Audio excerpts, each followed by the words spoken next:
do livro Boa Nova, Francisco Cândido Xavier, por Humberto de Campos. Amor e renúncia. Muito tempo ainda não discorrera sobre essa conversação, quando o mestre, em seus ensinos, deixou perceber que todos os homens que não estivessem decididos a colocar o reino de Deus acima de pais, mães, irmãos terrestres, não podiam ser seus discípulos.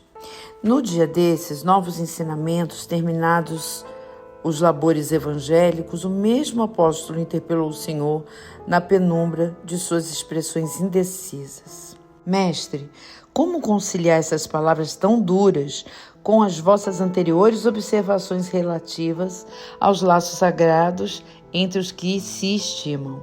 Sem deixar transparecer nenhuma surpresa, Jesus esclareceu: Simão, a minha palavra não determina que o homem quebre os elos santos de sua vida.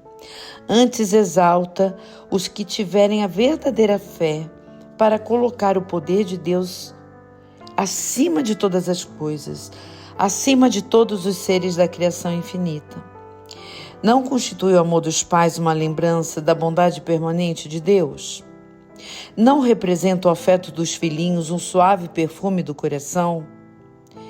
Tenho dado aos meus discípulos o título de amigos, por ser o maior título de todos. O Evangelho, continuou o mestre, estando o apóstolo a ouvi-lo atentamente, não pode condenar os laços de família, mas coloca acima deles o laço indestrutível da paternidade de Deus. O reino do céu no coração deve ser o tema central da nossa vida. Tudo mais é acessório. A família no mundo está igualmente subordinada aos imperativos dessa edificação. Já pensaste, Pedro, no supremo sacrifício de renunciar? Todos os homens sabem conservar, são raros os que sabem privar-se. Na construção do reino de Deus chega um instante de separação, que é necessário se saiba suportar com sincero despreendimento. E essa separação não é apenas a que se verifica pela morte do corpo, muitas vezes proveitosa e providencial, mas também a das posições estimáveis do mundo, a da família terrestre, a do viver nas paisagens queridas, ou então a de uma alma amada que preferiu ficar à distância entre as flores venenosas de um dia. Ah, Simão, qual poucos sabem partir por algum tempo, partir de um lar tranquilo ou dos braços adorados de uma afeição, por amor ao reino, que é o tabernáculo da vida eterna. Qual poucos saberão suportar a calúnia, o apodo, a indiferença, por desejarem permanecer dentro das suas criações individuais, cerrando ouvidos a advertência do céu para que se afastem tranquilamente. Como são raros os que sabem ceder os que sabem ceder e partir em silêncio, por amor ao reino, esperando o instante em que Deus se pronuncia. Entretanto, Pedro, ninguém se edificará sem conhecer essa virtude de saber renunciar com alegria, em obediência à vontade de Deus, e no momento oportuno compreendendo a sublimidade dos seus desígnios. E é por essa razão que os discípulos necessitam aprender a partir e a esperar onde as determinações de Deus os conduzam, porque a edificação do reino do céu no coração dos homens deve constituir a preocupação primeira, a aspiração mais nobre da alma, as esperanças centrais do espírito. Olá, meu irmão, meu amigo, que a paz da renúncia e do amor ao Cristo nos envolva. É profundo demais essa história que vai continuando a nos ensinar que os encontros de Jesus, seja na casa de Pedro, seja no lago de Genezaré ou no mar da Galileia, que é o mesmo lugar, seja onde seja, foi toda uma lição de amor, onde mais do que querer fazer valer a nossa verdade, é saber suportar todas as calúnias, todas as indiferenças, todas as traições que poderiam nos surgir na vida. Ou seja, é estranho a gente falar isso. O Mestre nos diz: na vida tereis aflição, mas tendes bom ânimo, pois eu venci o mundo e você pode vencer também.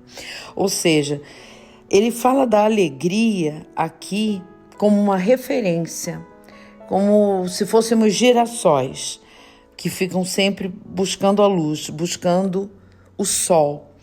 Então, por maior que fossem os problemas, nós teremos alegrias, teremos reuniões, teremos comemorações, mas também teremos dissabores.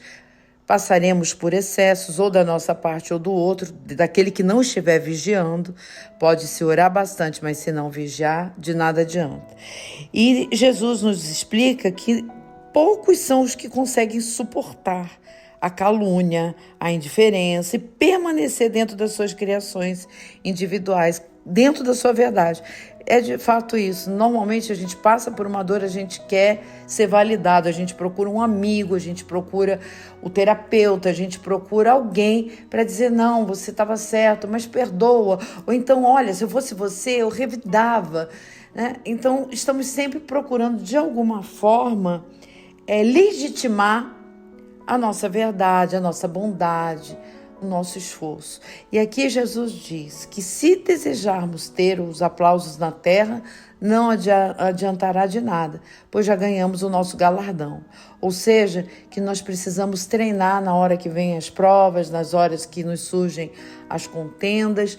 Nós precisamos treinar a nossa, não é nos subestimarmos, não é perdermos a nossa valoração, mas é saber silenciar. E não silenciar levando a mágoa para o coração, silenciar entendendo que aquele que feriu, que aquele que ofende, ele naquele momento ele está em desajuste, está em desequilíbrio, como dizia também Jesus. Mas esse ser está sendo mais frágil do que mal. Porque se fôssemos nós ou fosse algum ente querido, nós saberíamos enxergar dessa maneira. Então, que possamos nos afastar, que possamos silenciar, mas que tenhamos sempre em mente o perdão, para entender que aquele irmão está passando por alguma situação e que lá adiante ele vai recuperar a razão e seguirá pelo caminho do bem, até porque esse é o nosso destino, por pior que seja o ser humano. Por pior que esteja o ser humano, porque nós não somos, nós estamos. Um grande e forte abraço, meu irmão, e que estejamos em breve juntinhos. Que assim seja.